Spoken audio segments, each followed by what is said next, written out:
Thank you. Dear ladies and gentlemen, I cordially greet you on behalf of the mayor of the city, Mr. Tomislav Tomašević.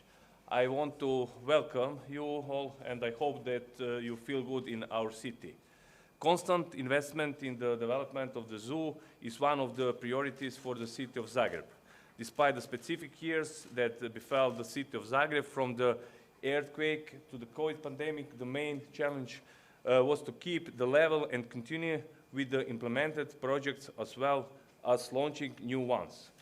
One of the projects is Modernization 2, whose total investment is 37 million kunas, of which 50% is co-funded with European funds, and the rest is financed from the city budget and smaller part from the national budget. The completion of this project, as well as the start of new projects, raise the value of the zoo, but through the value of housing and care for our animals and raising the quality of the offer for our visitors.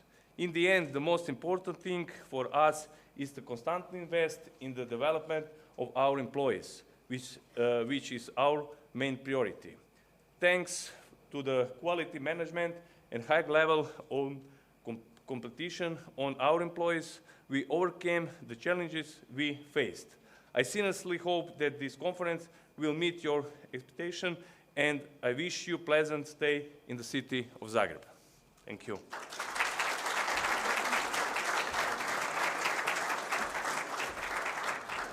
Thank you, Dr. Jajic, and many thanks to the Mayor Tomašević and the city of Zagreb. One thing I would particularly like to mention, as a small city zoo in a small country of Croatia, the most beautiful country in the world, of course, very objective from me, is the overall support of EAZA office, and which we are getting on a daily basis, and especially for organizing this conservation forum. There is a wonderful lady who is leading this wonderful team, and I would like to call Myfanwy Griffith. Please, Myfanwy, tell us a few words.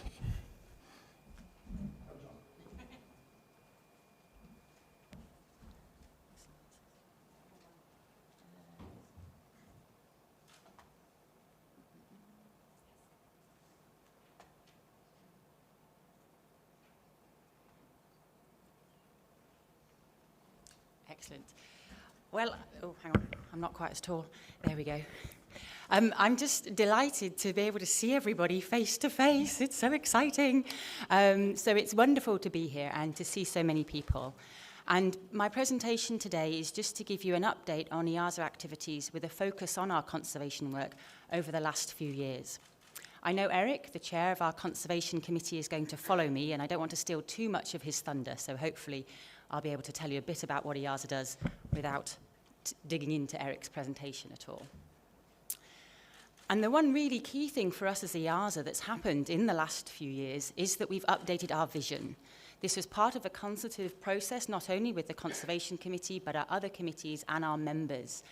And so I'm super pleased that our vision really is leading us into the future and putting saving species at the heart of everything that we do. So we really truly feel that we're progressive zoos and aquariums. Our focus is on conservation, on saving species, and we recognize that we need to do that in partnership with lots of different people. And so that's the with you element of our vision.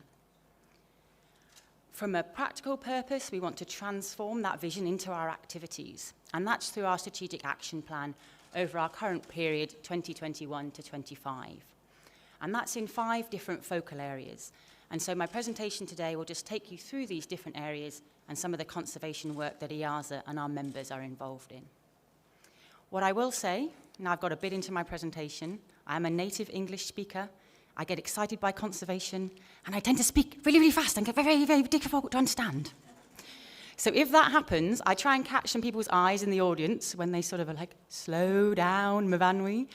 But if that is happening, then please, don't worry about kind of waving your hand at me, looking really confused, and I'll try and draw it back and slow down a little bit as well. So when I'm talking about our vision, when I'm talking about enacting it, of course, who are EAZA members? Well, and this is also a slide that makes me very, very happy, we do have more members than any other zoo and aquarium association worldwide. Yes! Very good. And so 433 members across 48 different countries. And you can see all the little images really blocking out Europe, but of course we move into Western Asia and globally as well. So we really recognize that we need a full and vibrant community to carry out the work that we do. The different symbols there, the ones with the paw print and the fish are our zoo and aquarium members, but also we have other different categories of EAZA membership, such as zoo and aquarium associations, our corporate members that deliver services to zoos as well. So there's a lot of different people that make up the EAZA community to carry out the work that we want to do. So moving into our first focal area here, this one is really about our ex situ conservation work. It's about having healthy populations of healthy individuals in zoos and aquariums and really implementing that progressive nature of zoos and aquariums. And so what I wanted to talk a little bit about here was our new population management structure. And so this starts with our regional collection planning process, our RCP process. And this is where our taxon advisory groups, bear with me, we have a lot of acronyms. We love all the letters of the alphabet. We try and put them into as many acronyms as possible. But our taxon advisory groups get together and they create their regional collection plan. And the whole aim here is to understand which species we recommend to keep in our zoos and aquariums and why. What is the conservation or other value of having these species in zoos and aquariums? Why are we keeping them? Why should we have a managed program? And so we're moving through this regional collection planning process. You can see some of the taxon advisory groups, the tags that have had their process published, and indeed the others that have had their workshop being held. And these are indicating which program species we should have. And then this is where, I love numbers, but my memory for them is not so good, so I need to take out my piece of paper. And this is where I can say that obviously Zagreb Zoo are really in with this process. They have 45 EEPs and 23 ESB species in their collection. And they're not that big a zoo, so really kind of emphasizing and living the RCP process about making sure that they're paying attention to which species EAZA experts are recommending to keep. That's the first part. So once we've recommended which species we should keep and why, then we move into the ex situ program bit, the EEP bit. And this is where, under the new style, we're really, again, saying, okay, well, this is the species that we want to keep, and these are the more detailed reasons why. And so we're moving from our EEPs and ESBs old style into these new style EEPs that have a much more structured and flexible opportunity for the different species that we keep. And then that brings down into our long-term management plans, our LTMPs. I did say we love all the letters of the alphabet. And then the long-term management plan is effectively a 5-year, maybe a little bit more, a little bit less, depending on the species, but on average, a 5-year plan really laying out what we want to achieve for that species. So this is giving us really good opportunities to demonstrate the work that we're doing and the care that we can have for the species that we're looking after. And so we continue to publish these LTMPs and upgrade the EEPs and do the RCPs. It's a rolling process. And this is what we're looking to do, as I said, about which species we keep and why. Now, a lot of that process you can find in the EAZA member area, but also we want to be much more outward-facing and public-facing as well. And so this is where we have our EEP pages. Every time you come back to this page on the main EAZA website, you'll see more and more EEP pages for the different program species coming in there. And I love these EEP pages because then it gives you an insight into those programs. So I've picked a species that is held here at Zagreb Zoo, the European pond turtle. They don't manage the program themselves. That's managed by one of our French members, but you can get a little bit of an insight into that program. And then this is where you can then scroll down that page, and then this is where it will tell you what the direct or indirect conservation roles are for that species. And I say you as an individual zoo, or you as a member of the public or an interested politician that's like, well, why is Zagreb Zoo keeping European pond turtles?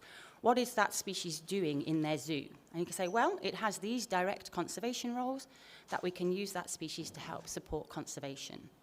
So this is a great way to help us guide which species we're keeping and why, and indeed demonstrate the conservation value that we have as a zoo and aquarium community. So definitely I would recommend keeping an eye on the EEP pages and going into the member area to find out more about the long-term management plans, the EEPs, and the RCPs for the species in our zoos and aquariums.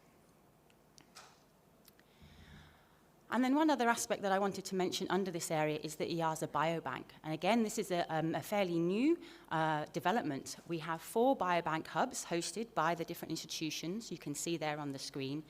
And our aim here is to have these genetic samples from the species in our care so that we can make good decisions about population management, about potential conservation outcomes. And so we're encouraging all of our members to send samples through to the biobank. I'm looking around the room to see if I can spot any vets that might be the ones taking the sample that I need to encourage to do this on a regular basis. But also, we recognize that we want to increase the range of samples in the biobank, but we're there's only so much we can do with the biobank.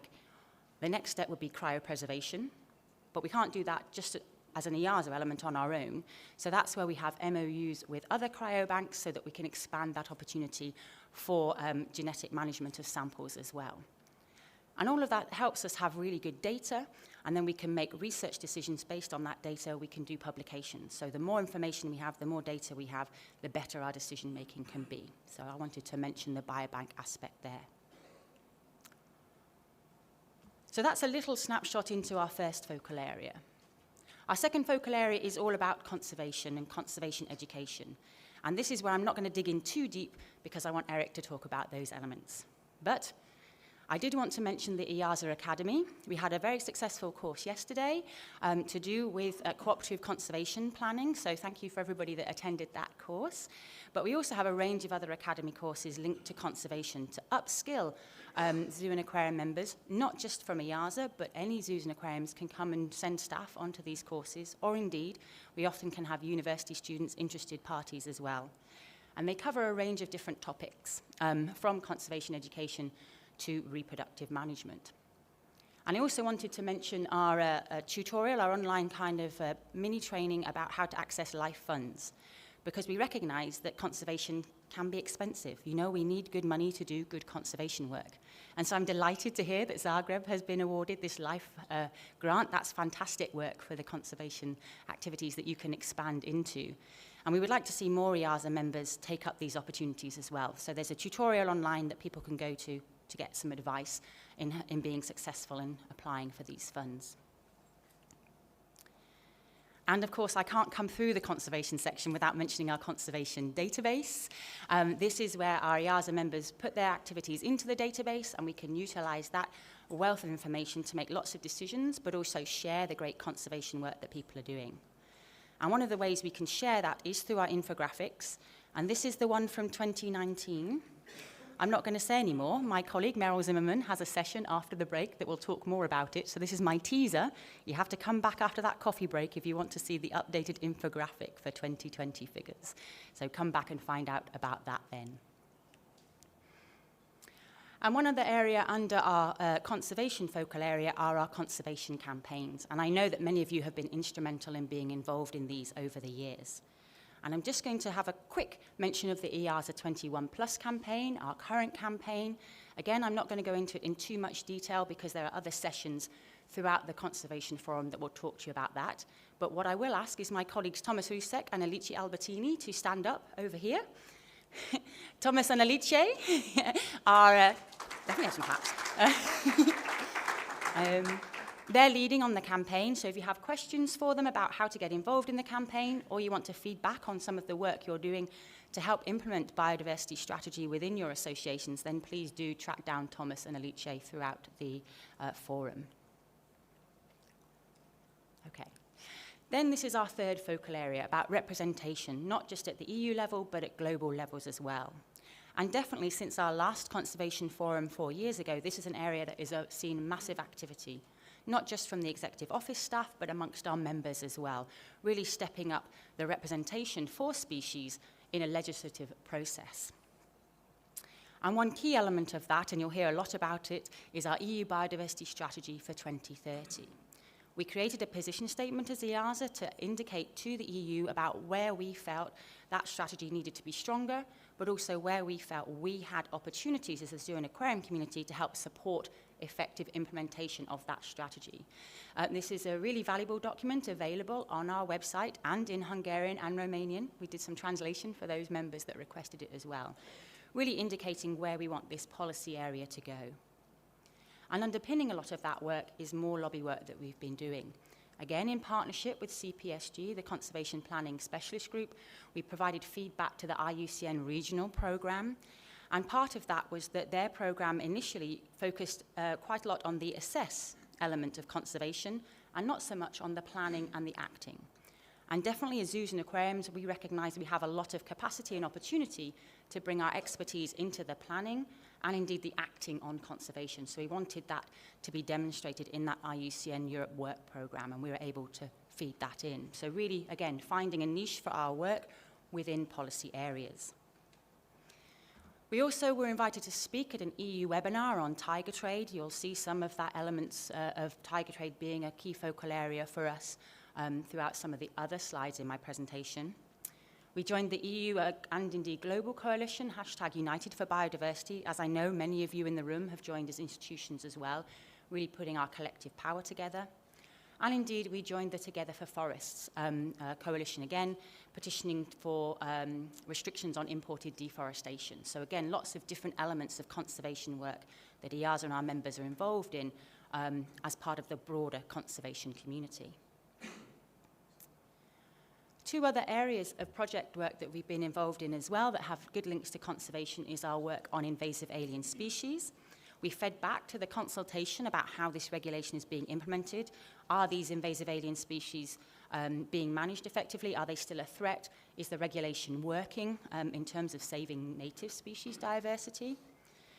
We also are aware that new species are being added to the list, and we can provide feedback on those species as well. And at the moment, going forwards, it looks like a lot of that focus is going to be on invasive plants. So not necessarily a strong area of EAZA expertise. We'll leave that to the horticulture specialists, but no large mammal or bird species likely to come on there in the future.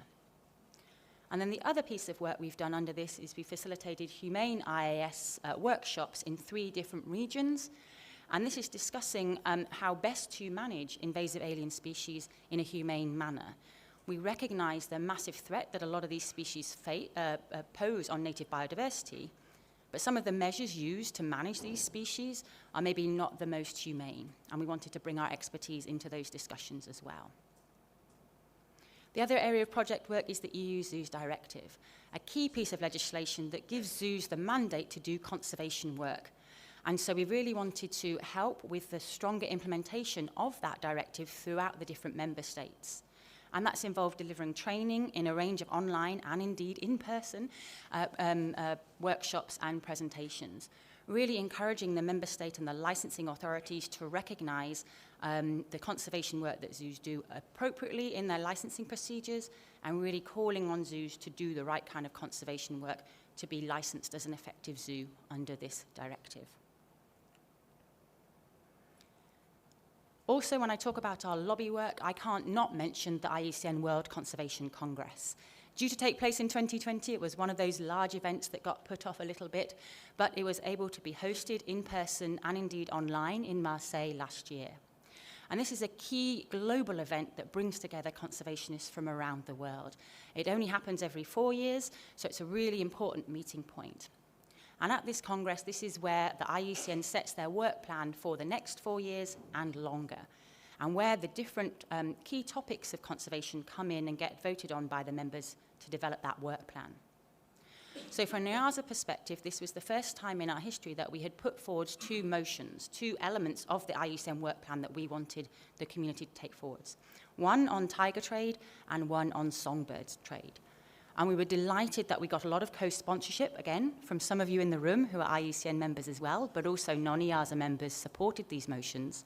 And they went through the voting process, and now we have 2 really strong resolutions, aspects of work plan under the IUCN umbrella to take forward our work, really looking to support tigers and songbirds and cut down on illegal and unsustainable trade in these species. So definitely some work areas for EAZA going forwards. The in-person Congress was also very well attended by EAZA members and indeed representatives from the Executive Office. We were able to go to the event and speak to the whole conservation community about our work, and part of that was through this Reverse the Red pavilion. And if you've not heard of Reverse the Red yet, I won't have time to go into it in my presentation, but definitely have a look at the website. This is a way of, again, promoting and highlighting the collaborative conservation work that's going on. And if you weren't at the Congress, but you wanted to get some ideas of some highlights, we posted to our Insta stories I don't know, some young person told me this is what we had to do. But they are still on our Instagram page, and so you can go and look at our Insta stories from the Congress if you wanted to get some snapshots of what went on, some of the key themes that are going to be taking the conservation community forwards into the future. Another area underneath our lobby work is the work that we've been doing at CITES. So we have representatives not only from the office, but also we're trying to encourage more and more members to get involved, attending standing committees and animals committees. And a couple of the key areas under here, in terms of preparing for the next conference of the parties, is looking to develop this non-binding guidance, I have to read it from the screen, to determine if export of live CITES species benefits conservation. I made a total hash of that, but the key element here is, when we're looking for movement of CITES-listed species, we have to demonstrate that they are coming into zoos and aquariums for conservation reasons. And how do we define that? And how do we define that element of zoos for conservation? And we've been heavily involved in those discussions using our EAZA conservation guidelines of direct definition for conservation to help guide that process. So that's really important. And also, pulling on from that songbird work that started, I can see Simon, and I think Thomas is also maybe in the room somewhere, from the Silent Forest campaign that pulled through to those IUCN motions, and also now some ongoing work with Monitor to look at collating data from songbird trade so that we can make some good reports and aid decision-making processes at CITES and in other regions about the horrendous threat to songbirds that this trade is posing on them. So again, really continuing our themes of songbird work there, started from our campaigns. And really, I just wanted to emphasize all the range of partnerships, because I talk about the work that we're doing, and this is definitely not in isolation. We have a diverse range of partners, not only amongst our members, but other organizations as well. And we need to work in partnership to make good conservation happen. Our fourth focal area here is about facilitating and guiding our values, and a lot of this is about the communication work. So our main communication elements are our annual reports and our taxon advisory reports. And these just give a beautiful summary of all the work carried out by our committees and our taxon advisory groups throughout the previous year. So these are the ones from 2020. The ones for 2021 are due to come out end of June, maybe early July, if I can write my section in time. But keep an eye out on the EAZA website, on our social media channels, for the latest update to our annual reports. We also, of course, published our Zooquarium magazine quarterly, available to our members in hard copy, but also online as well. And this gives a wonderful opportunity to showcase projects from the conservation database, but also the range of other activities and work that we're involved in. We continue to support the Journal of Zoo and Aquarium Research, and we have continued high number of submissions. We've progressed in the last 4 years, actually, since the last forum, nearly doubling the number of submissions to JSAR. So we're really pleased with the increased amount of research work that's being submitted and is being able to be published. And the really nice thing about JSAR that's close to the heart of what we want to do is that it's free to submit and it's open access, so anybody can read this journal. It's available online and definitely a great resource for sharing your conservation results, impacts, and the activities that you're involved in. One other area that I did want to mention that we're expanding into as well is translating that science into this Slice of Science mini soundbite video. We're starting with animal welfare, but I can definitely see us progressing to conservation activities as well. And this is just presenting a piece of research, a research paper, in a short video that's easy to understand and explains a bit about the methodology, the reasons why that research took place, and some of the outcomes and the takeaways. So largely aimed at really just expanding that research knowledge out throughout the whole community. One other area as well that we look to guide our members is in terms of our position statements and our guidelines, and I wanted to highlight the guidelines on palm oil that came out in 2019, and definitely this is one of the range of, I think, guideline documents where we're looking to advise and support our members on some of these tricky conservation decisions. I know there was a lot of discussion as we were developing the guidelines. Are we supporting RSPO or sustainably sourced palm oil? Should we boycott it entirely, etc.? And we know that there's lots of diversity in opinions. And definitely we feel that is a role of EAZA amongst our members to share that expertise, to come up with good guidelines and position statements like this. Again, it's freely available on the main EAZA website if you've not seen it already. And then some of the other ways, if you are maybe not an EAZA member in the room, or indeed you are, but you want to know more about how we work and how we're structured, we have an EAZA presentation that outlines the work that we do. It's translated into a range of languages, although if I look, we've not got Croatian yet, so if there's somebody from Zagreb that wants to translate it, we'll be more than happy to do that. And then we also have some videos that are available on our website and our YouTube channel talking about, again, what is ex situ conservation, the conservation work that we do, the conservation education work that we do. And I know some of our members have been using these videos, again, sometimes translating them within their zoos to demonstrate to their visitors who and what they are as an EAZA member, what they are involved in. So these are good resources available, as I said, from our YouTube channel. And also I wanted to highlight the EAZA YouTube channel because that's where you can find recordings of other events. We've done webinars on conservation funding. We have recordings of the previous conservation forums. Recordings of the open sessions of this will go up on the YouTube channel as well. So if you wanted to refer back to it in future or share it with your colleagues when you get back home, you can access the information through the YouTube channel too. And then I just wanted to sort of just remind us about how we can keep up to date. I mentioned the main EAZA website a lot. There's a latest news section you can go to there. And I've also mentioned our social media as well. So we're present on Facebook, LinkedIn, and Instagram. That's a new one in the last few years. And this is where we like to share those conservation database snapshots. You can find that information. But also we look to highlight our Discover EAZA members. So you'll see Dvorka here had taken an interview with us. And I love this one. Oh, I'm not going to read it from there. I have to go from here. In terms of saying to us, conservation work is at the heart of what we do, linked with education and research. A really nice, strong statement there from Dvorka here at Zagreb. If you're interested in becoming one of our Discover EAZA members, we post them once a month to the Facebook and LinkedIn channels. We're really keen to show the diversity and the expertise of people from amongst the EAZA community. And then from a LinkedIn element, like I said, young people tell me what this is, but it's very much more of a visual medium. So there's lots of amazing pictures of animals on there, highlighting the programs that we are involved in and the conservation work. But also we wanted to highlight the beautiful people of EAZA as well, not just the animals. So we have our Proud Zoo People posts as well, and this again is just a way to demonstrate to the wider world about the diversity of expertise and dedicated and passionate people working in our zoos and aquariums. So if you'd like to be a Proud Zoo person on our Instagram page, then indeed please do get in touch with us at the Executive Office, and we'd love to showcase you and your expertise there. And then that brings me to my fifth focal area about managing our operations sustainably.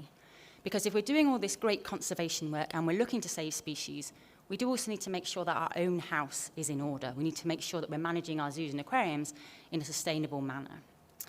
And so this is where we have started with some survey work, and we're looking to already demonstrate that a number of members are already involved and active in managing their operations to reduce their environmental footprint, moving towards being CO2 neutral, managing their waste, their water, etc. So this is definitely an up-and-coming area for us to develop and look at the guidelines and the support that we have and encourage more best practice sharing about how we can all minimize the impact our actual facilities have on the environment as well. I'm possibly aware I've gone a little bit over time. Meryl's like waving a flag at me, and I hope I didn't go too fast. But that brings me to my final couple of slides. And those of you that know me a little bit well will know I like my numbers, like my data. So this is where we were 4 years ago in Tallinn at the previous Conservation Forum. We had 158 participants, 105 institutions, 33 countries. And we definitely, within these forums, like to try and make sure that we're talking to outside supporters, other NGOs as well. So we like to try and have a mix of EAZA members and non-EAZA members. And so here we are at the Conservation Forum in Zagreb. Had a tough couple of years, maybe a few more tough ones coming up. But how do you think we've done? If we look around the room, have we managed to get close to how we did before? What do we think? There was the number of people that last night at the Icebreaker said to me, how many people are here, Myfanwy? How many? I'm like, oh, you have to wait. So, well, at least 111, because I spoke to a couple of people that were last-minute registrants. So if I look at Mirko, my colleague here, this number might have increased. But 111 people, 70 institutions, 24 countries. Not quite as high as we were before, but we recognise that we're coming out of this, COVID depression. And actually, I'm super pleased to see so many people here, so many engaged people keen to continue the conservation work that they do. And I've no doubt that we're going to have an excellent few days, and we're going to continue increasing and engaging the conservation community. And that does bring me to my last slide. In terms of coming back to our vision about being progressive zoos and aquariums, saving species together with you. And if I've done my animation right, hopefully I can use this to demonstrate that it is front and center at the heart of everything we do. We are here to save species, and we can only do it together, and we can only do it by being progressive zoos and aquariums. Thank you so much, everybody. Enjoy the rest of the days.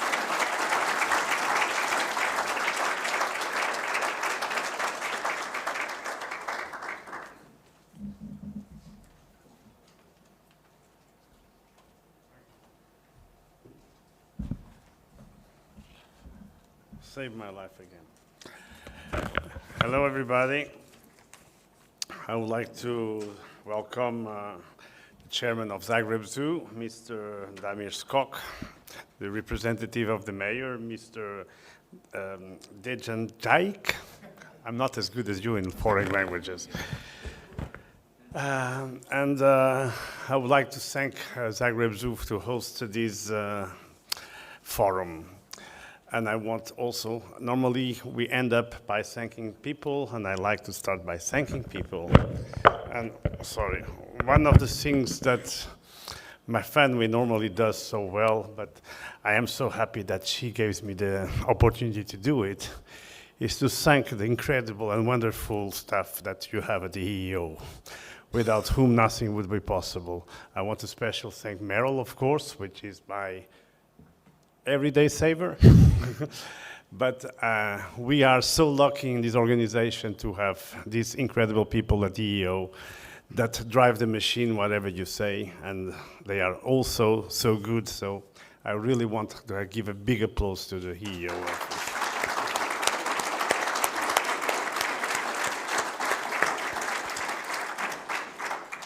But last but not the least, the success of a forum, of a conference, is not made by the organizers. It is also made by the organizers, but it is certainly made by the participants in the conference, in the meetings. So you can't imagine how happy I am to see all of you 4 years after Tallinn, to see old faces, a little bit aged, but especially to see so many people that I do not know, young ones, new ones.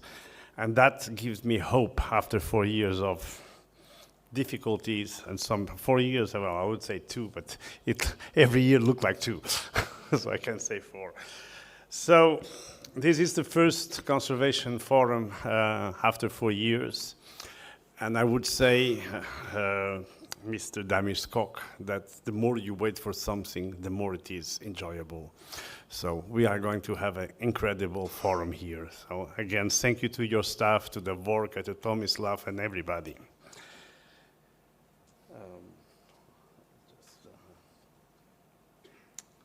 Well, I've done it the other way around as usual. So I was starting talking about COVID, of course. Why do I want to talk about COVID? Because we know the impact that COVID had in our lives. We all suffered, except me, by the way. I traveled all the time during COVID, which I was lucky enough for that. We'll talk about that later on. But in my travels during these 2 years periods, what I have seen is an incredible stop in conservation activities. There was lack of funds for the people that were in place working. You will see rangers being transformed into poachers. You would see all main resources for conservation come from tourism nowadays, and tourism totally stopped. This impact was absolutely tremendous. So it is now time for us to start working and start trying to how do you say it in English, to fill the gaps, these 2 years gaps in conservation.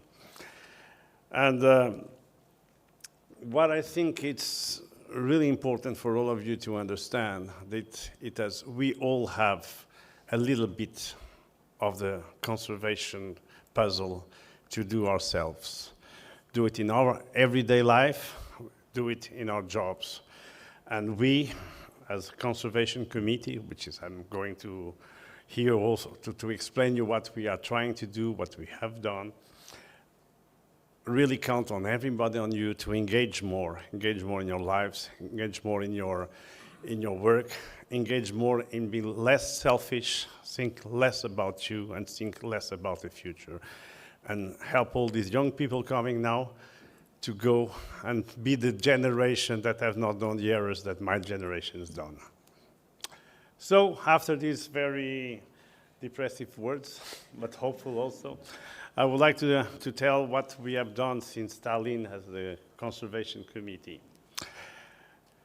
So one of the things important is that we have established a wildlife trade working group, which is chaired by Carl Trehold, which is here somewhere. Can you stand up? There. Carl is an incredible person. He knows everything about wildlife trade, but not only, he knows everything about sustainable agriculture, imported forestry. So if you have the time to talk to him, do it, because he's gonna lead our way in illegal, in ethical and legal trade, wildlife trade, because all these things are important. We also worked a lot on imported deforestation and sustainable agriculture, which is another working group, which is chaired by Corinne Barton. She's here also. Can you stand up? So Corinne is really an incredible person dealing with these difficult conservation issues, as Myfanwy said. And not only she and her team worked very hard to the palm oil guidelines that you just have seen in the screen, but I'm very happy to tell you that is the third document you're going to receive, that you will also have now a white paper on timber and on soya. And these are ready to go for approval by Executive Committee and then by Council. We also worked very hard. We started that at the end of, just before Tallinn. We discussed that in Tallinn, by the way, which is the barriers for EAZA members to do conservation. Again, I'm very direct and rude in my words when I say it, but I have to say it, that we still feel that more than half of the members in EAZA do not do enough conservation, do not do enough support to field conservation. And that has to be one of the main goals of my committee, of the committee that we share. And we are trying to find ways not to punish, but to help you to do more.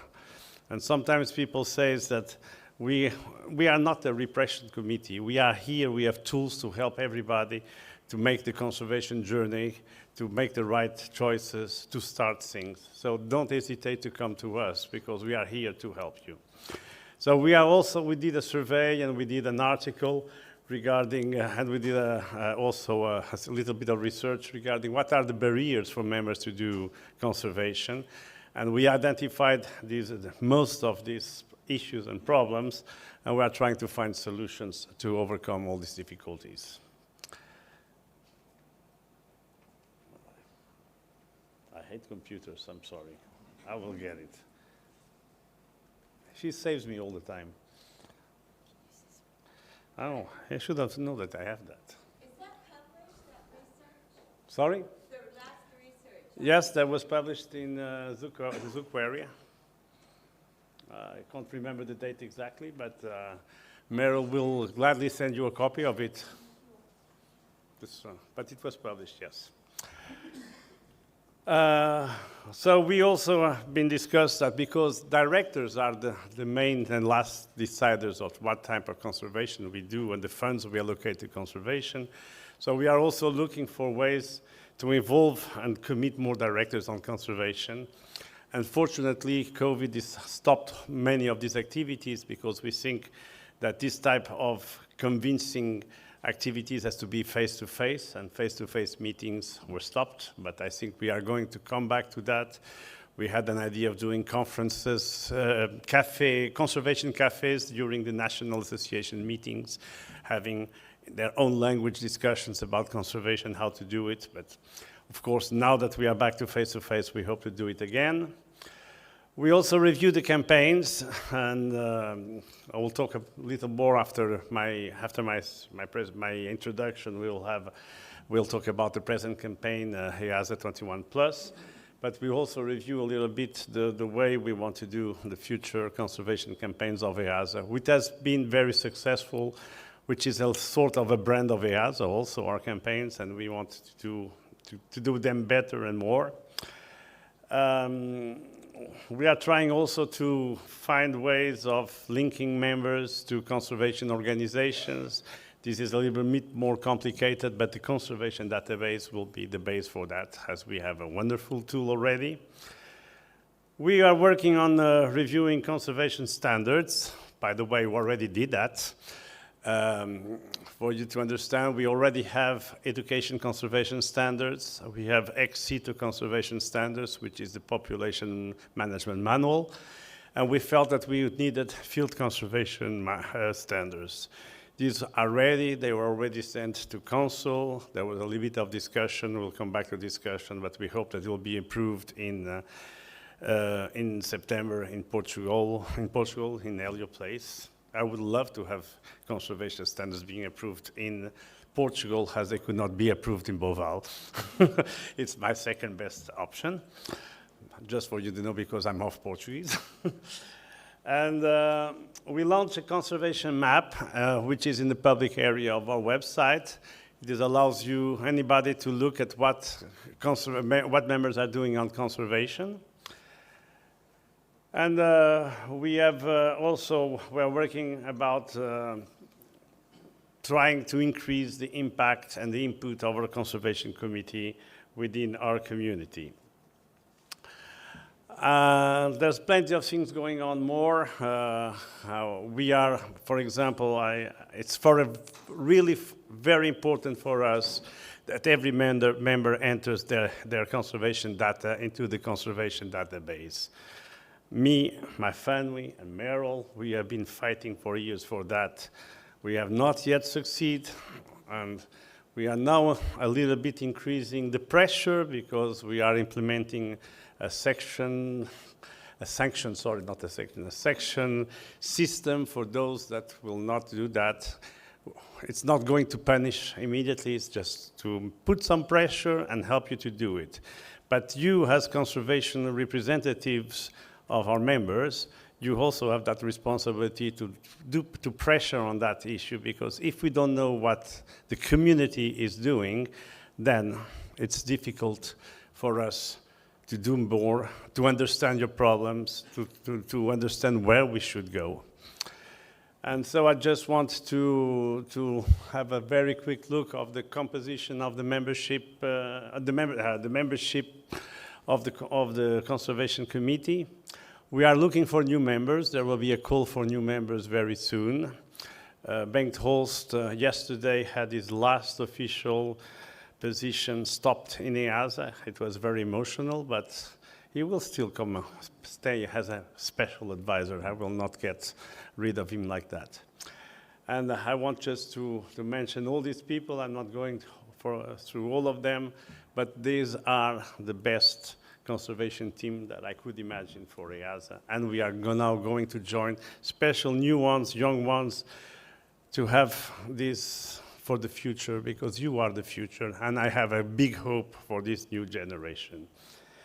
And just for you to understand that I did not stay only doing political, theoretical things that I have to do, but that's not what I like more. I spent the last 2 years in Congo developing a huge conservation program, managing a national park. And so that will give you the opportunity, Mr. Dejan, if you want to leave. I suppose that you have plenty of important things to do. Otherwise, you can stay, and we are very happy to have you. But just to show you some of the camera trap footage that come on and save me again, Meryl, that of what we are doing in Congo. So thank you for your attention, and I'm coming back very soon for the next session. Thank you.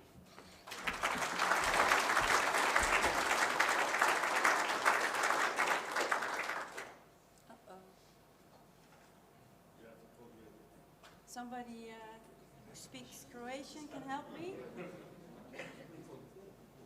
This one? Yeah? YouTube, it's written YouTube, that's what they should do. Oh, okay. I hope there's sound.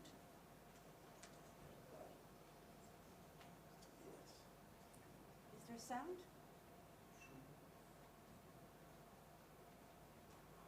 Oh, sorry.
Well, I was not at home, as you see. That's another thing. No, it could be in Congo too. Oh, it is Congo, by the way. Well, now going back to another hat, conservation campaigns.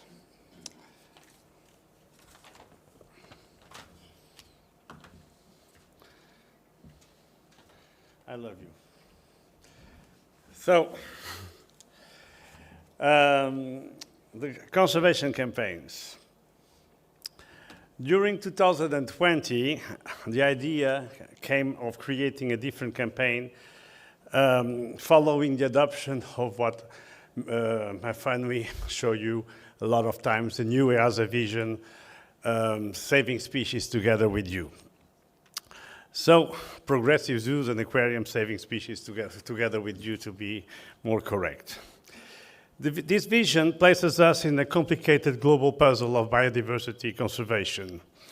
Just as a new important piece of this framework is being added to the puzzle, which is the post-2020 biodiversity framework.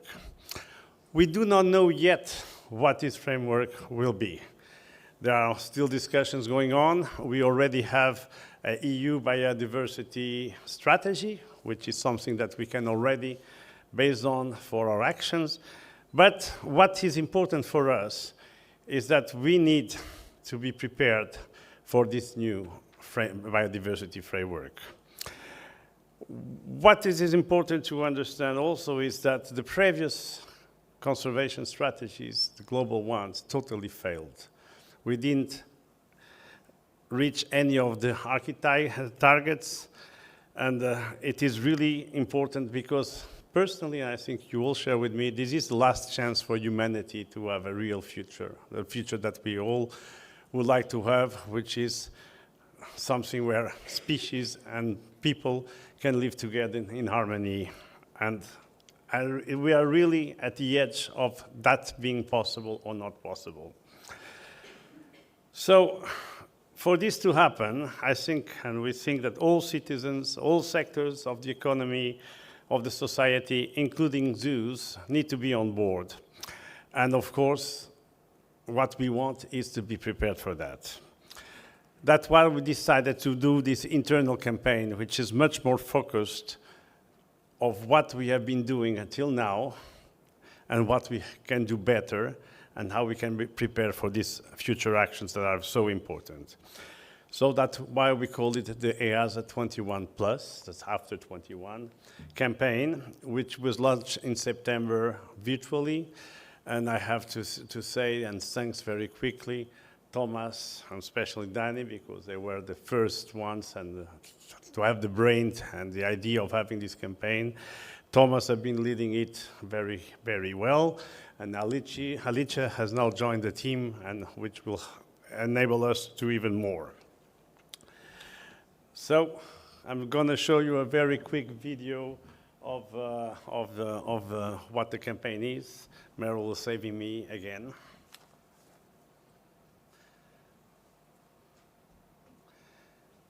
Thank you.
Thank you, Meryl.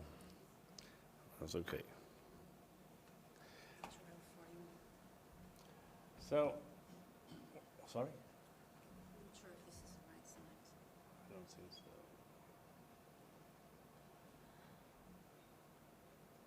Yes. Oh, hey, okay. So, to fulfill our common vision, we must work together and align ourselves with the global and European biodiversity frameworks. So why do we do an internal campaign?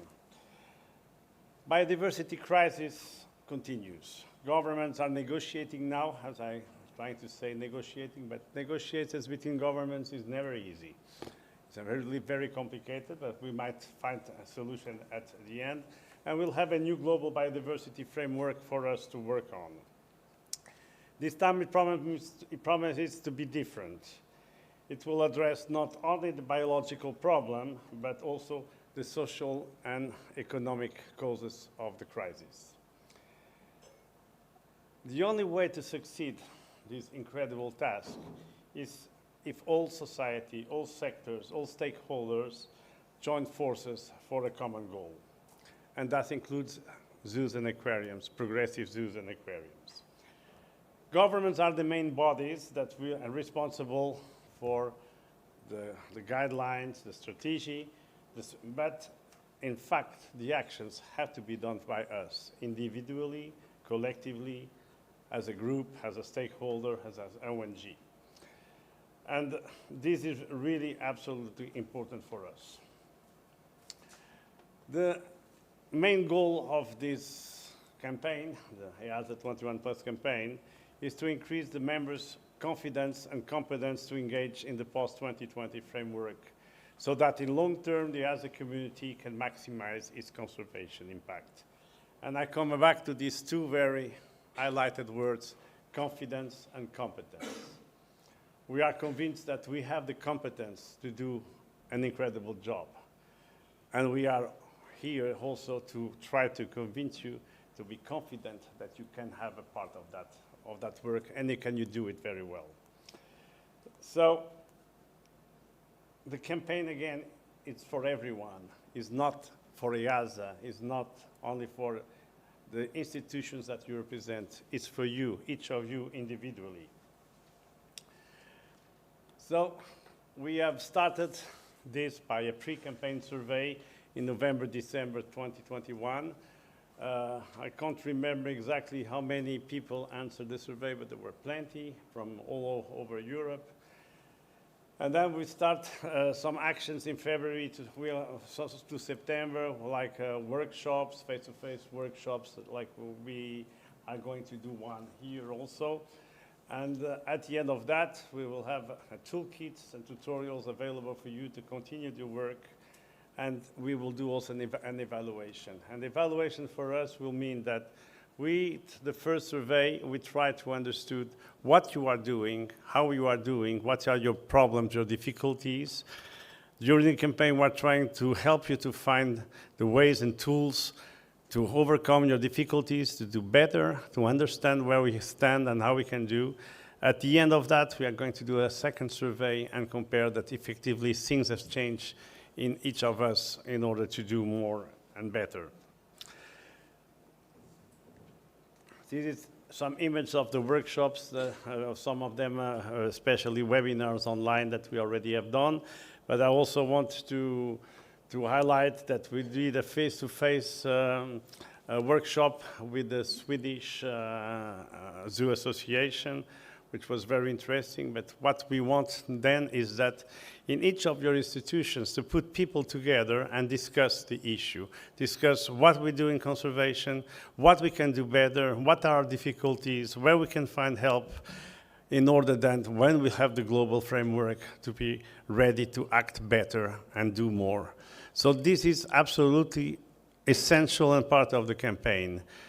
Join together with in your own organization, in your own country with other fellows, other zoos, and try to discuss issues and problems around conservation, how we can do more, how we can do better at all levels. We also did a face-to-face meeting in Beauval, a session about it, where Thomas presented brilliantly, as usual, the campaign. This is already the institutions, the 102 institutions are participating in the campaign. I will leave less than that. Please join the campaign if you have not already done it. I'm going to stay all week here chasing these institutions that have not yet joined. I am very good on that. I'll get a list from Thomas and I will chase you, but we need you on board. And what is important now to say that we have brilliant people in this campaign, working for this campaign, and one of them is my colleague in the Conservation Committee, Simon Bruslund. Everybody knows Simon. It's very strange. Every time to talk to a German zoo, they tell me we have to wait for Simon response. I don't know where he works, but he works everywhere. But apart from that, he did an incredible campaign for the Songbird campaign. He's acting on CITES, he's acting on IUCN, he's acting everywhere. He's one of the best conservationists I know, and I'm very pleased to welcome him to the stage.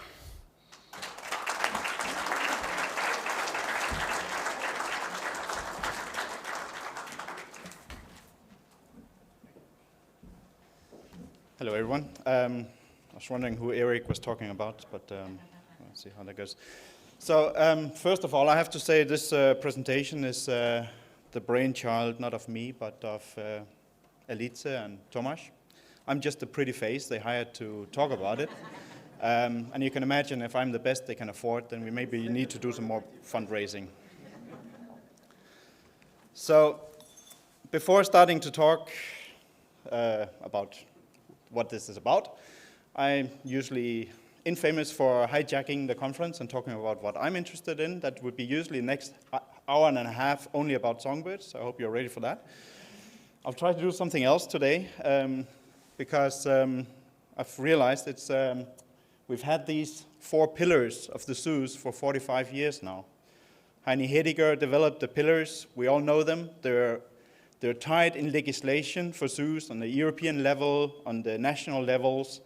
The pillars are recreation, research, conservation, and education. And I thought maybe we could think about challenging those. These are important for us, but many of us working in zoos also have to do with construction, and their pillars are, again, important. And as we know, if we have pillars and we want to build something on it, in this case, the intention is the zoos rest on these pillars safely because they're all the same value, they're all the same size. But what if one of those pillars gets a different importance?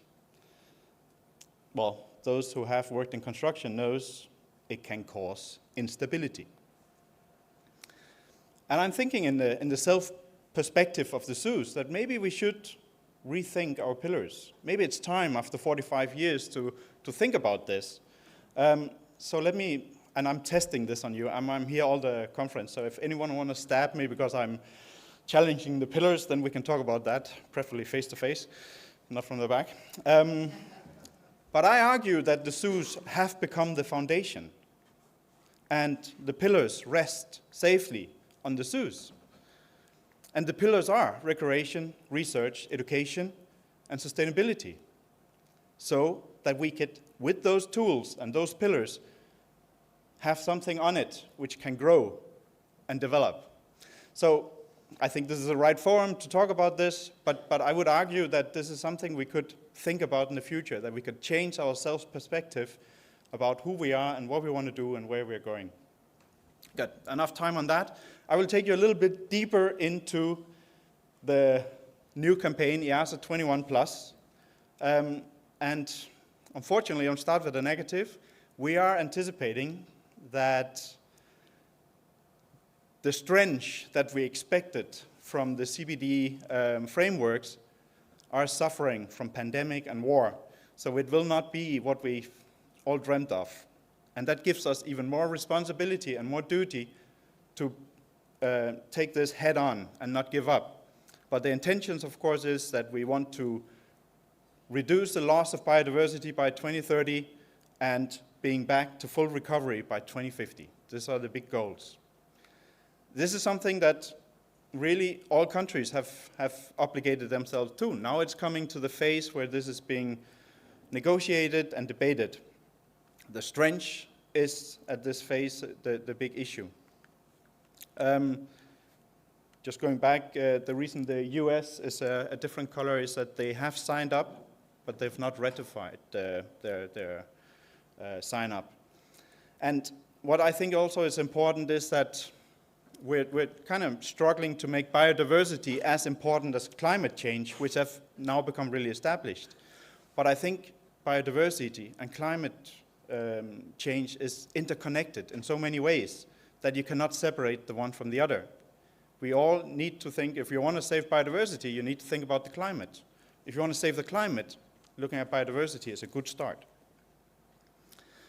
But as Eric said, the past efforts have all failed. So we are trying to do better.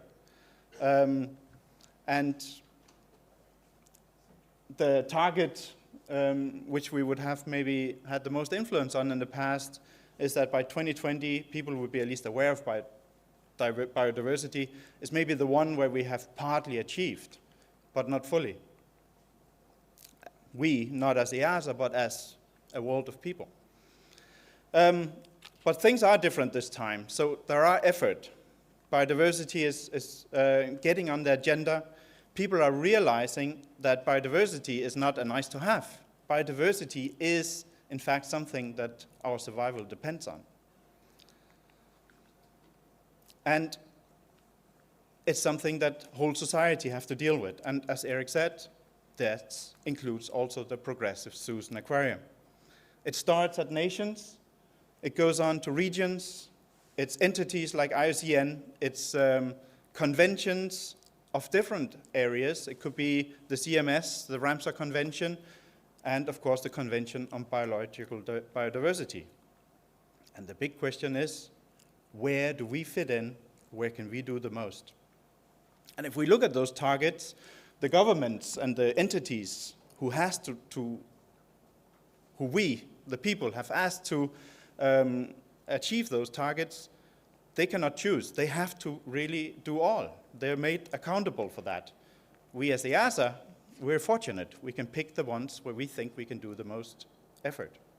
So out of all those targets for urgent action, we can pick those which Eric mentioned, the educative perspective, the species conservation perspective, and the wildlife trade perspective, where we think we have the expertise, the knowledge, and the skills to contribute. And looking at that, we have here the target to do active management for species and genetic diversity.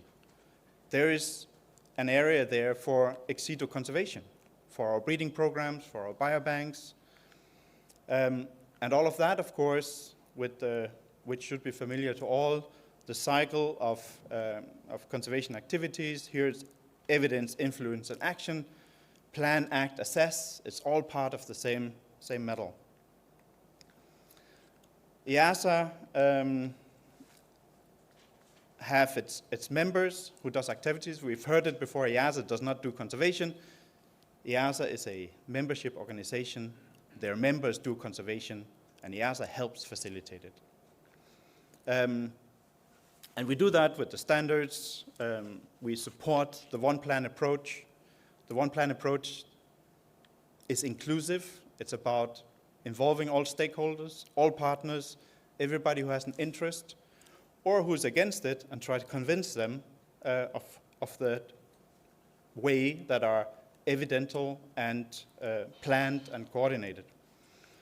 And we have our conservation campaigns, we have our regional collection plans, which need to include aspects of what we need to do. They need to include those targets for the next 10 and 30 years.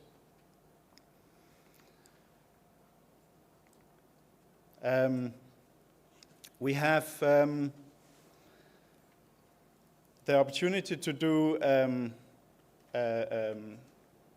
species, ex-situ conservation is included in the dialogue when we talk at large meetings, when we're at the negotiating table. We have the opportunity to ensure that ex-situ conservation is one of those aspects. It's all part of the One Planet approach. It's considering which role could ex-situ conservation have. And we could be the one who says, well, in this case, we're the experts.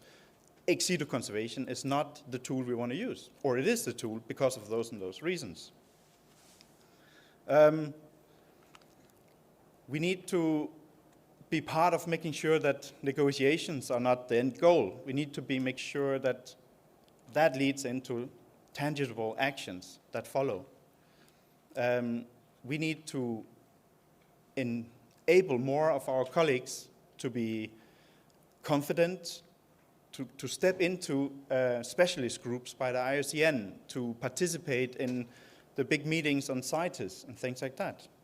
And of course, confidence is the big one because most of us are competent. Not talking about myself though. Being involved in the IUCN is a big part of that. And many of us do it on tax, as we know. But there's a much bigger picture, and looking at institutions that are a member of the IUCN, EAZA is a member of the IUCN, that is that bigger framework that we can work in. And then, of course, we already have the EU biodiversity strategy, which is something we can already work with. Even if our hopes for the CBD negotiations is not as high as they were, this is something tangible that we can work directly with and include in all of our efforts within the zoos and within our bigger framework working together.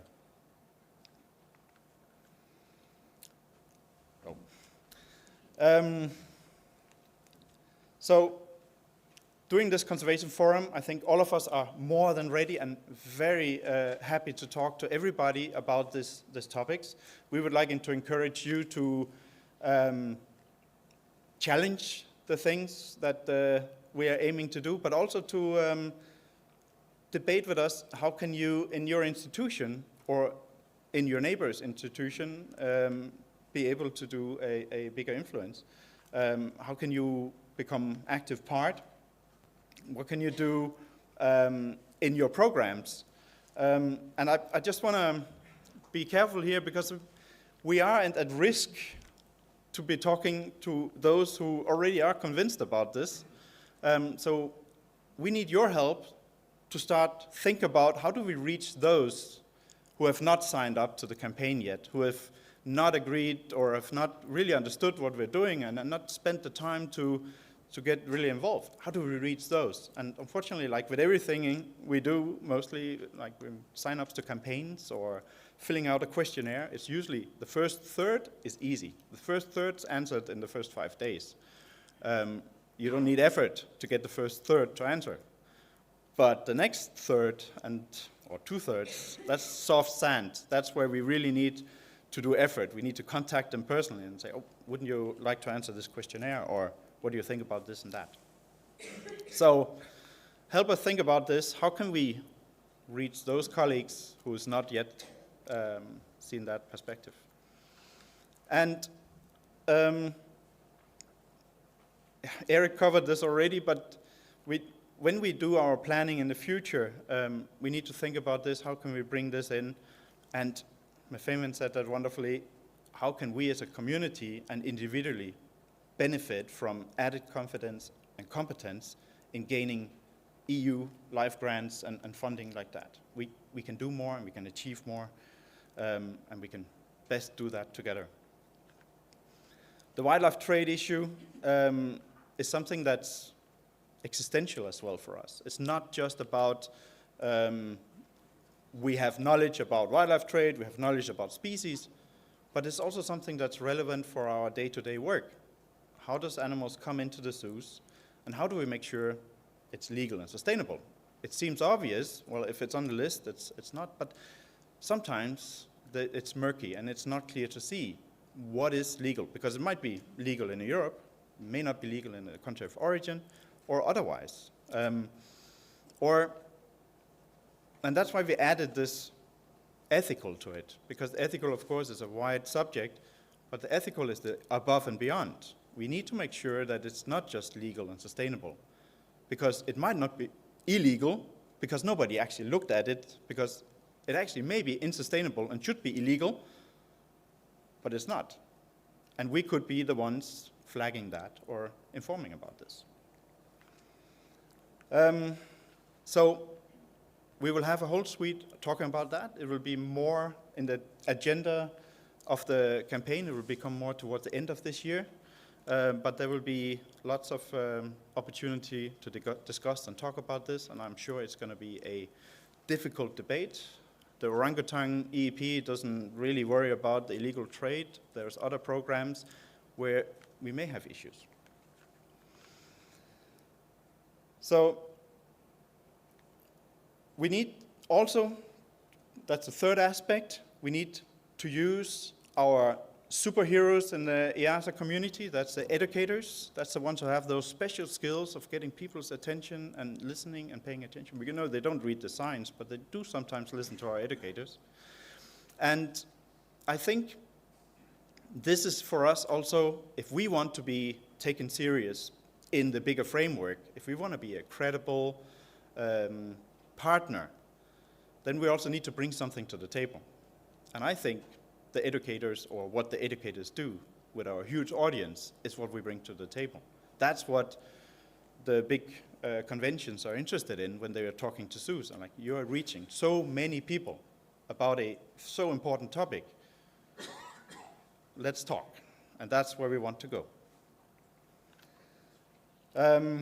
So this is an internal campaign, so of course we need to increase our internal awareness. And we need to use those superpowers of our educators to educate ourselves. So, and ourselves, I mean all levels of employees in the zoos. We have people in zookeeping at the zoo shop or at the entrance of our zoos who see most of our visitors, talk to most of our visitors. They need to know our aims, goals, and values so they can do this in a sustainable and effective way in the future. So we need our educators to educate us. How can you do this? How can you connect to the EAZA 21+? What are the things that you personally can contribute, or your institution? There's been many suggestions and ideas, and we actually are mostly interested in your ideas to this, what you can do, but you can set up reflection groups. You can do that regionally. You can do that within your zoo. You could also do it within your species program, like in your tag or in your EEP. Say, we need to talk about the EAZA 21+ issues. We need to meet our colleagues within our institution. I've been quite surprised how many within my institution didn't know what EAZA stands for, and that's literally EAZA. What does that stand for? And so we really need to find this common goal, common language. Join our Facebook group. Please, join our Facebook group. Nobody leaves the room before you joined our Facebook group. And this will help us become wider, but it's a closed group. So it's not about informing the big public. It's about engaging. So after you joined our Facebook group, post something, otherwise there's no coffee. I got 1 minute, and I'm beyond time. Okay, thank you. So join Facebook.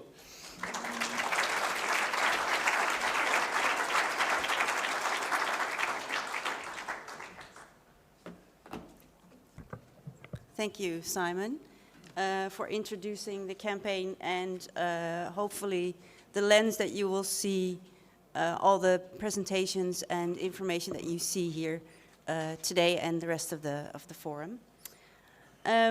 We are now going to dive into more of the content, so actually you. This first session we selected a few speakers which had already submitted abstracts for this event and were already part of the program, but they were really speakers that had, and their work that they did would be good examples to start to showcase examples of acting for species conservation, evidencing species conservation, and influencing species conservation. And it doesn't, all the other presentations are examples as well, but we thought these were really good ones. And actually, in total, there are 6 speakers. We are a little over time already, but I hope you can stay with us for a little while. The first speaker is Emma Nygren from Nordens Ark.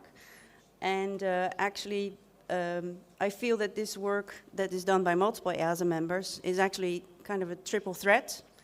It ticks all the boxes. It's acting for species conservation, it's evidencing it, and it's influencing it. So it's actually a really good example to start with. So Emma, if you're ready.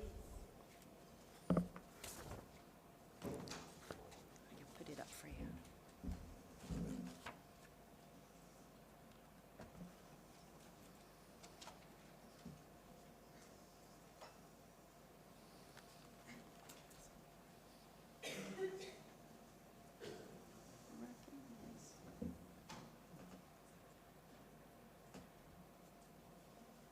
It's a big one. Yeah. See if it works.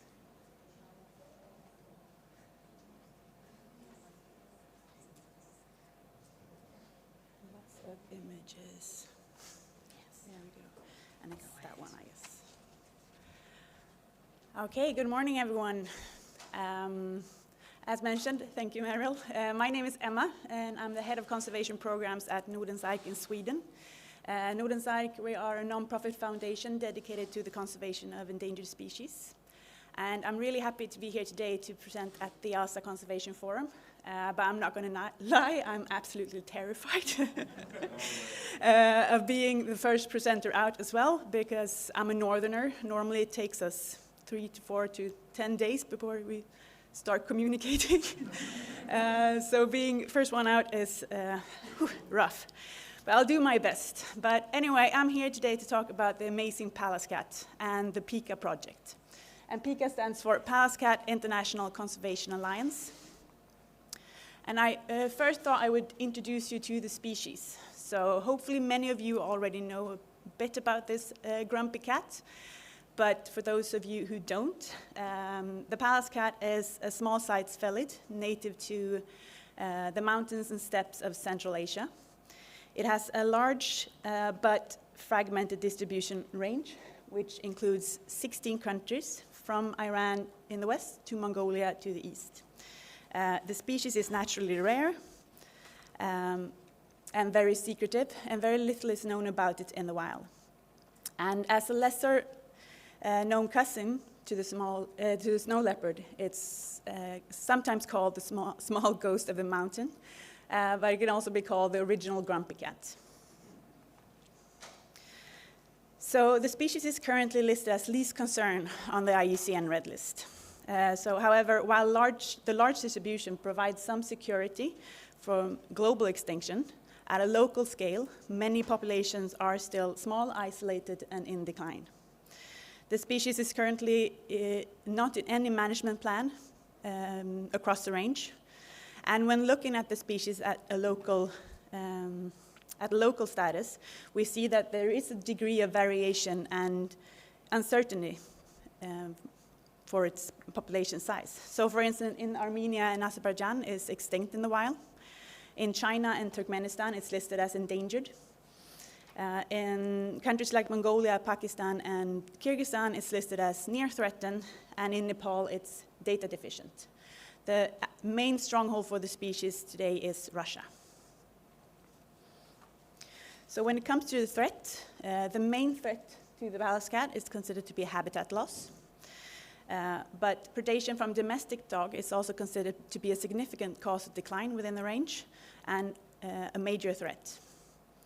The species can also fall prey to accidental trapping when trying to catch other animals. And there is a problem with loss of prey base, and that's mainly due to poisoning campaigns. And that could influence local population quite severely.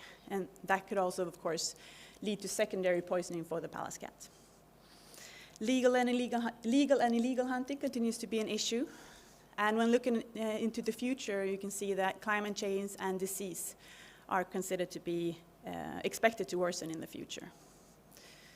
Also, our inability to effectively monitor the species across the range means that it may be declining locally without us knowing it.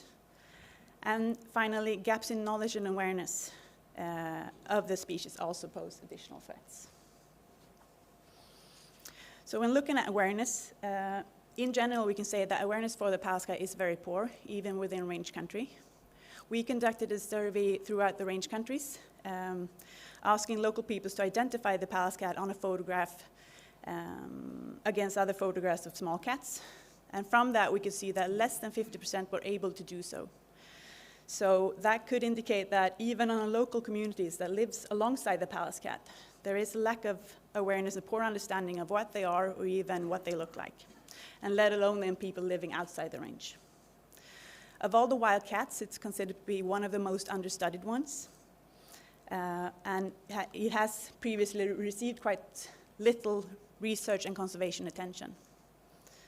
But even the knowledge of the Pallas cat has increased in the past decades, but there's still lots that we need to know and lots of gaps when it comes to Pallas cat ecology, population dynamics, and how local population responds to different threats. And this is particularly true in the southwest region of the range.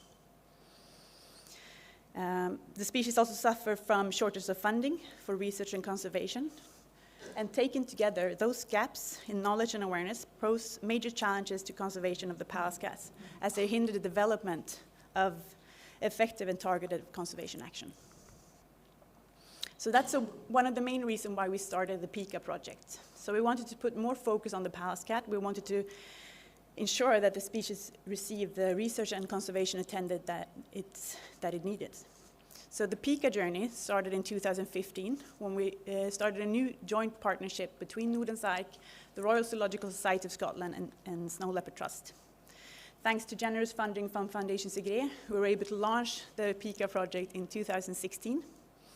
And the overall aim of the project is to enhance global and research effort for the Pallas cat through capacity building, research, and global planning. Our main objectives was to improve our knowledge about the distribution, threat, and basic ecology of the Pallas cat, while also looking at raising awareness both locally and globally, and enhancing conservation capacity through development of a global conservation action plan. So here is our small but dedicated team. We're 5 staff from 3 different organizations. So you have me from Nordens Ark, and then we have Dr. Gustav Samelius, and he's the Assistant Director of Science at Snow Leopard Trust. And then from the Royal Zoological Society of Scotland, we have 3 staff members. It's David Barclay, who's also the EEP and International Stud Bookkeeper for the species. There's Dr. Helen Sen, who is the Head of Conservation and Science Program at the Society. And finally, Kasia Ruta, who is the Conservation Project Officer, sorry. And the PICA project is the first conservation project dedicated to Pallas cat on a global scale. Besides funding from Foundation Zagreb, we also receive support from zoos across the world.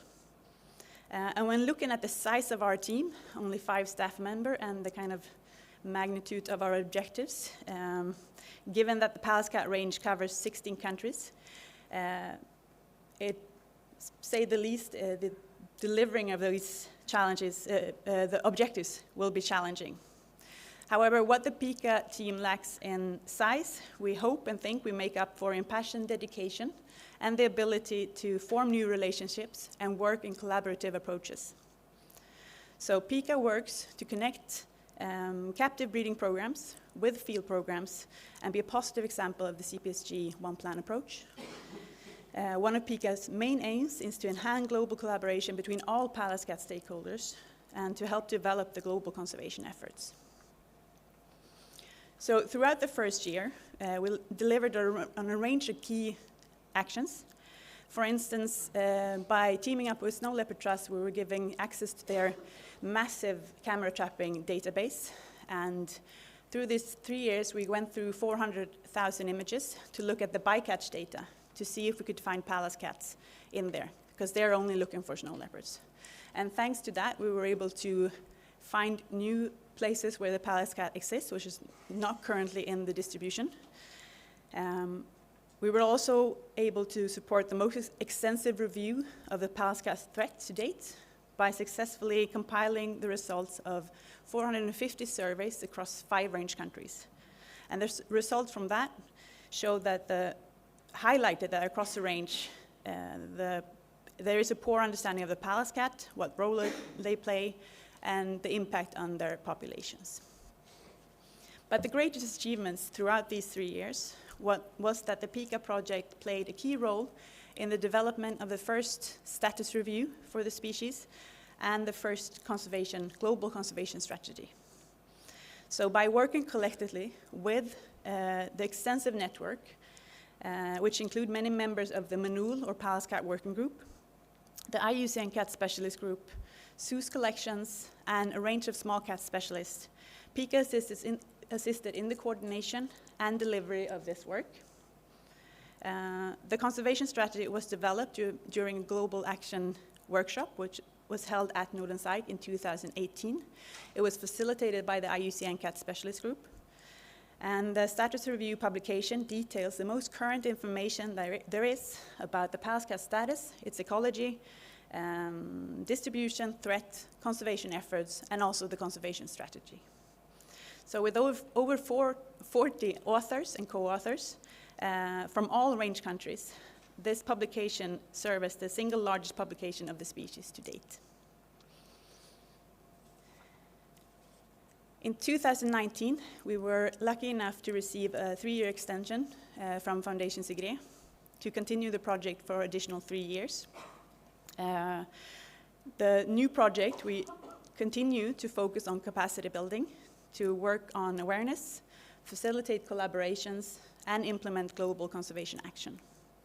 So the project focus on these main activities, and they are all linked to the global strategy that we developed during the first project. So we want to support the activities of the Manul working group to become this global alliance for Pallas cat conservation. We want to initiate and support urgent conservation action, which was highlighted in the conservation strategy. We want to continue to raise global awareness to help support conservation efforts, but also to develop funding mechanism for the long-term sustainability of Pallas cat conservation. Finally, we also want to connect the strategy, the conservation strategy, with policymakers and governments across the range. And hopefully work towards inclusion of Pallas cat in regional and national action plans, management plans. So during these past 2 years now, soon to be 3 years, we have had a lot of activities going, but I will highlight the most active ones. So in 2020, we launched our small grant program, which is a program aimed at encouraging projects focusing on addressing priority conservation needs, which are linked to certain objectives within the Pallas cat conservation strategy. We have so far had 2 call for proposals, received 21 applications, and from them we've been awarded 7 projects in the following countries. And as you can see, there is a main focus on the southwest region, which is the region where we know the least about the Pallas cat.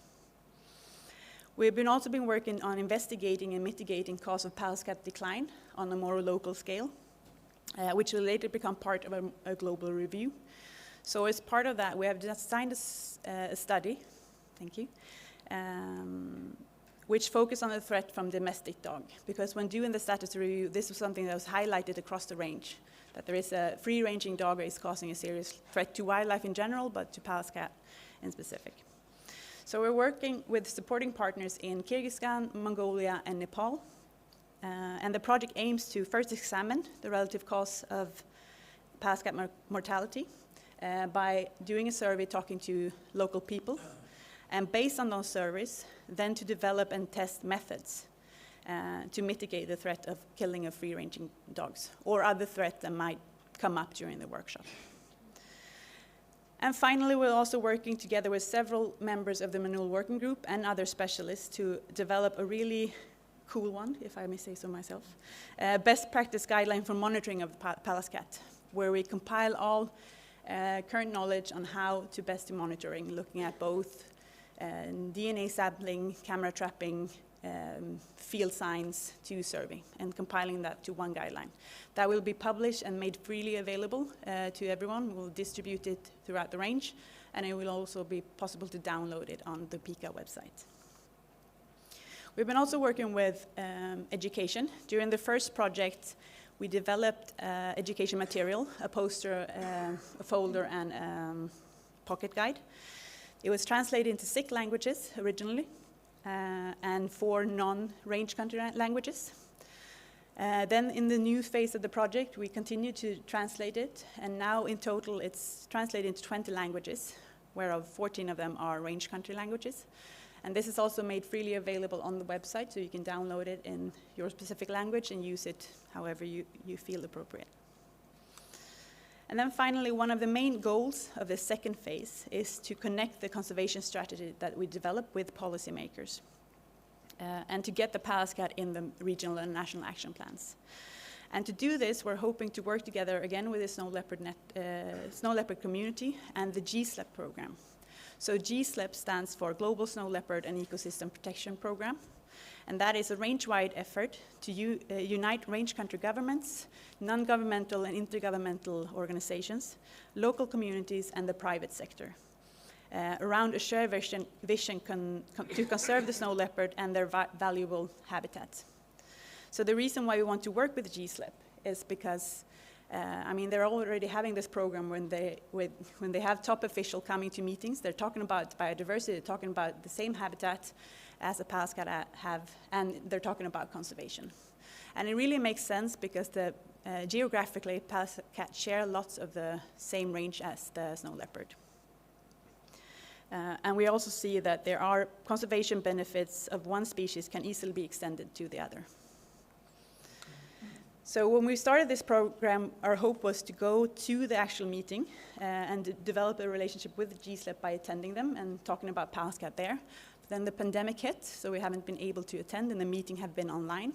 But we have participated in the online meetings 2 times, where we had sessions about Pallas cat conservation and discussed ideas of joint conservation efforts. We're hoping this year that we finally can attend the actual meeting and meet the actual people.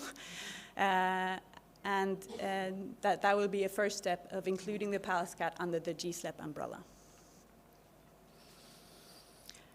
Another key objective for PICA is to connect ex situ conservation, pharmacological collections across the globe with in situ conservation and research project.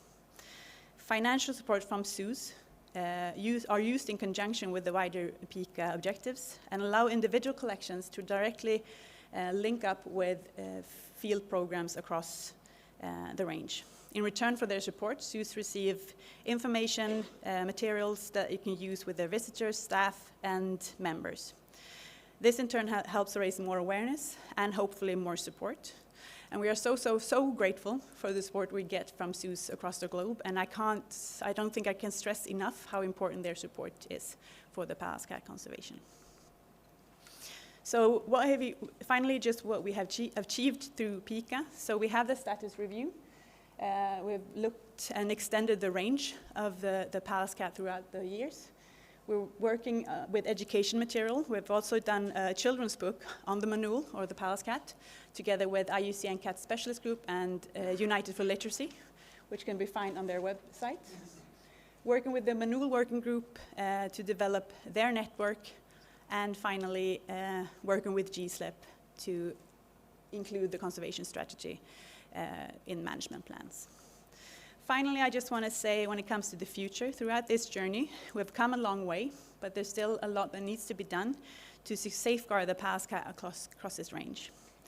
We want to continue with the targeted conservation action via the small grant program, with a special focus on the West Range. And we want to do this to really ensure that they have a long-term security and that they can work in the range country to increase the knowledge and conservation effort for the species. And we also, one important thing is that we really need to secure the long-term funding for the species. And many of you might know this, when it's a global species which is not threatened, it's really hard to get funding. It's hard to get funding anyway, but when it's not threatened on a global scale, it's really hard.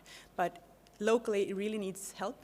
And again, I want to stress the importance zoos have here, because if you have a Pallas cat in your collection, and you should, because they're adorable, people love them, and it's a great way to raise funds, it's a great way to directly support conservation. So really important task for zoos to do here. And finally, PICA will continue to enhance the profile of these wonderful cats. For too long, small cats have lived in the shadows of their larger cousins. But as we continue to wave the small cat flag and support dedicated conservationists and researchers across the range, the closer we are to ensuring their survival for the future. So with that, I want to say thank you for listening to me. And now I'm out of words.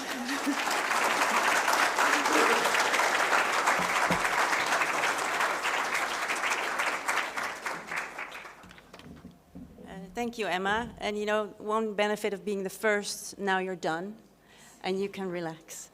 The stress that you had of being first also caused me to forget to officially introduce myself, which was, my name is Merel Zimmerman, and I was the rescue angel, or was it that you said? I didn't say angel. I add that myself. And I am the liaison for the EAZA Conservation Committee and part of the organizing team, so to set that straight. Another thing I wanted to inform you about that maybe none of you know, or only a few of you know, there is a QR code on your badge and also on the notebook that you received.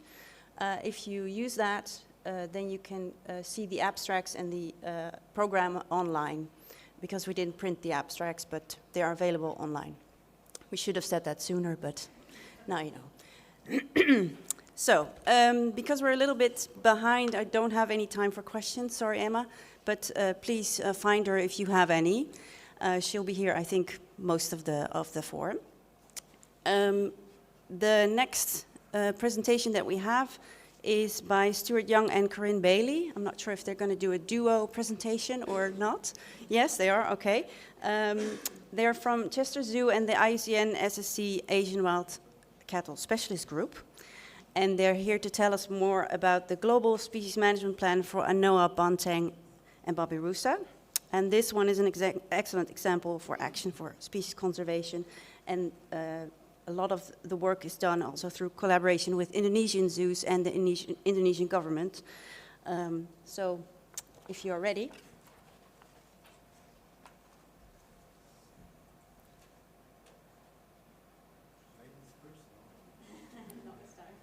No.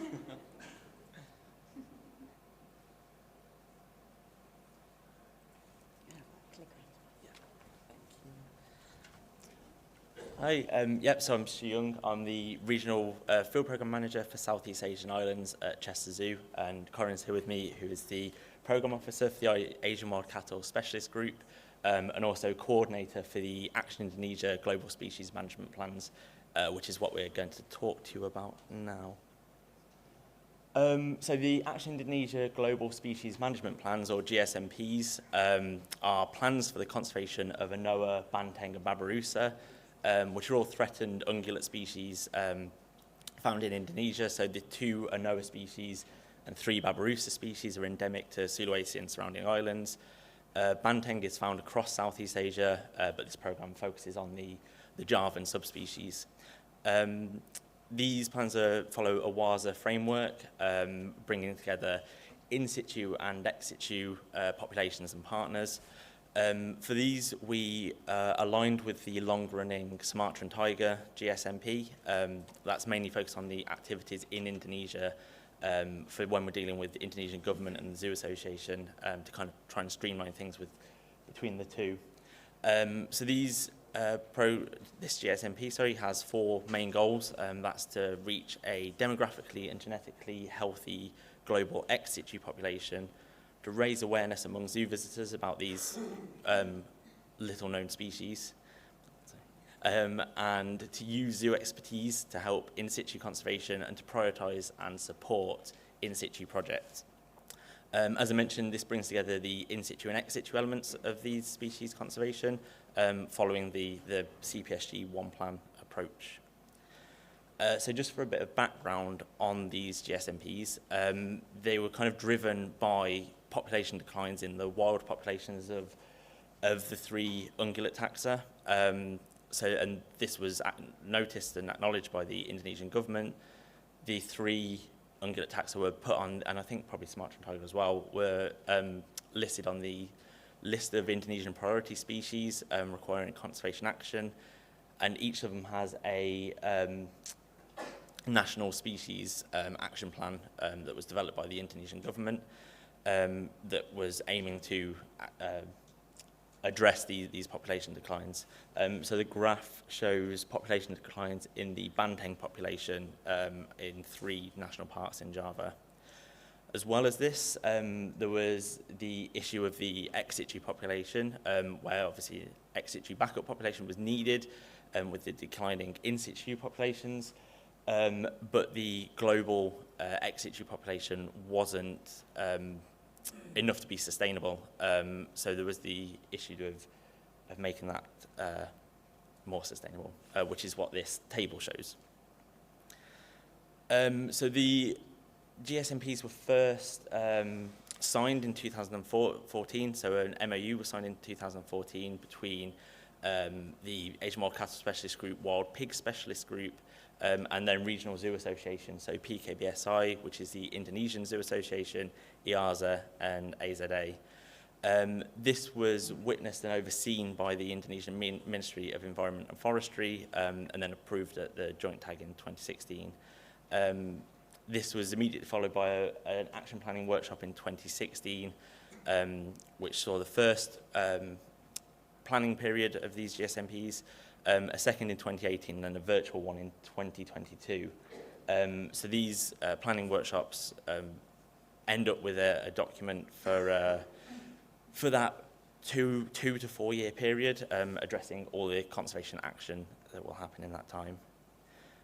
This is just to highlight that it has developed into a global partnership with a lot of zoo involvement, but not just zoos, NGOs and universities involved from obviously Europe and around the world. The leadership and running of the GSMPs is split into working groups, thematic working groups, based on the different actions and hitting those different targets. This is a subset of the leaders of these working groups. I've cut off the Americans, basically, just to highlight that there's a lot of European and Indonesian involvement and leadership. I'm going to hand over to Corinne now to talk about the activities that have been going on. Thank you. Hi, I'm Corinne. I'm going to put this down a little bit. There we go. Yes, and I'll just talk you through some of the key activities that Action Indonesia has been doing, particularly over the last couple of years. And that includes increasing population and improving genetic diversity, sharing husbandry skills and building capacity, raising awareness about lesser-known threatened species, and assessing status of wild populations. So in terms of increasing populations, in the last 5 years, we've had 2 cycles of breeding and transfer recommendations. And this was a fairly new process for Indonesian zoos particularly. So it did take a lot of time to get them on board with filling wants and needs questionnaires and to start to support cooperative breeding. But yeah, so together we've worked with stud book holders from EAZA and AZA and population biologists, and we agreed these sets of recommendations with Indonesian zoos. We've had over 40 births following the breeding recommendations so far, and the 3rd cycle of breeding recommendations will be agreed in not so early, 2022, because we're already past that, but will be agreed this year. Genetic research. So as you can see, there's quite a lot of partners working on this. We had sampling approved by the ministry to sample anoa, banteng, and babirusa in Indonesian zoos so that we could characterize the genetic diversity of ex situ populations in Indonesian, European, and North American zoos. Again, this was also quite a long process, so I think it took about 4 years to get the permit to be able to sample in Indonesian zoos, and the permit lasted 1 year, so we've been rushing around trying to complete the sampling, which we have now done. And this sampling is really important for Indonesian zoos particularly because they have a lot of founder animals, so it's really important to make sure we get an idea of that genetic diversity. So together with Copenhagen Zoo and Queen Mary University of London, the genetic data will now be analysed alongside capacity building between the GSMPs and the Indonesian Scientific Institute, BRIN. So improving husbandry skills, building capacity is a really important part of our work. It allows zoos from different regions to be able to share their skills and their knowledge. And we've been able to do this in person and more recently virtually through husbandry training sessions and workshops. And we've now trained approximately 200 practitioners. And as you can see from the little plot there, we generally have good sort of pre and post knowledge uptake. And the one good thing about the virtual sessions is that they're much more accessible. People that wouldn't be able to otherwise attend are able to, although they're much less face-to-face training as well. So another thing that we're doing is developing an animal welfare MRes opportunity which is a master's opportunity for Jonathan, who is our Indonesian PKBSI GSMP officer, and that'll be with the aim that he'll learn how to do animal welfare assessments in EAZA zoos, and we'll take that we'll take that with him and adapt it to PKBSI zoos. 5 minutes, run through it quite quickly. Okay, so we do similarly with the education training. So as a mixture of virtual and in-person training, we've now trained 150 practitioners from Indonesian zoos and other conservation institutes. And all this training is done by all the zoos that are involved in this. They've also created a toolkit of education resources which have been developed to help raise awareness. And you can find that on Action Indonesia. The resources are in English and Bahasa Indonesia. So I won't play this video because we haven't got the time, but a notable achievement of the Education Working Group is Action Indonesia Day, which is a global awareness raising day to as Stu said, raise some knowledge and some care about anoa, banteng, and babirusa. We've had over 50 zoos participate altogether so far, and last year the hashtag Action Indonesia Day reached almost 3 million people. So it's a great opportunity to get involved and to have the super educators really, have games and etc. to do this, to support the species. So the next Action Indonesia Day is on the 14th of August. Very quickly, we're assessing the status of wild populations in situ also. So in Alas Purwo, we're supporting Alas Purwo National Park to monitor banteng populations through camera trapping. And this is the first time that the whole park of Alas Purwo has been camera trapped. And it'll be hopefully part of a long-term population monitoring, which will inform future management and banteng conservation. Our colleagues from Bairrao National Park are here, and they can also tell you more about monitoring activities, but that graph at the bottom is in black. That shows that the banteng populations in Bairrao National Park have been increasing. And this is really important because banteng only exist in 4 areas Javan banteng only exist in 4 areas of Java, and this is 2 of them, so yeah. Very quickly, you can find us. We've been communicating a lot, so we're a reverse the red case study. We have our website, we've got our newsletter, and yeah, check us out, Action Indonesia. At the moment, we're planning for Action Indonesia next phase, so that's 2022 to 2025.